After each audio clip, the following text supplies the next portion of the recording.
Hello mga sis, good evening. So for today's video ay magluto tayo ng biko. Pasensya na mga sis at hindi ko na videohan yung ating magsisimula sa pagluluto kasi nga nawaglit sa isip ko. So kanina kasi naggala kami ni na mama doon sa Divisoria. Tapos nung dumating kami sa bahay, nakapagpahinga na, parang naiisipan namin na masarap kumain ng biko. So ayun nga, nagpabili kami ng mga ingredients sa palengke.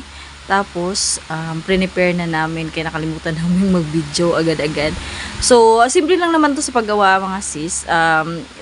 Sinaing lang yung malagkit, hinaluan lang ng konting ordinaryong bigas para hindi siya puro. Tapos, yung nyog na may gata ng nyog, nilagay sa isang kawali. Tapos, nung kumulo na at naging latik na siya, nilagyan siya ng asukal.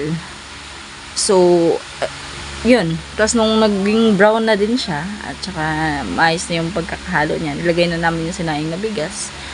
Tapos, yun. Minix lang para ma-spread evenly yung latik natin mga sis. Tapos, after, nilagay dito sa lagayan, plinatin, tapos nilagyan na siya ng latik sa taas. Hindi ko kasi sure mga sis kung anong tawag dun sa sa gata na niluto tapos nilagyan ng asukal. Kasi sa amin, latik yun sa Bisaya. Di ko alam kung sa Tagalog ano yun. Kasi ang alam kong latik, itong nilalagay dito sa taas. Pero sa amin kasi sa Bisaya, lunok to mga sisi. So, di ko sure.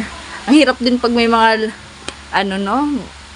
language or dialect na barrier. Kasi hindi natin masyadong ma-explain ng maayos yung mga gusto natin sanang explain. So, actually, ang dami-daming latik nito mga sis kasi 3 yung nyug na sinali namin. So, ito na yung finished product. Thank you.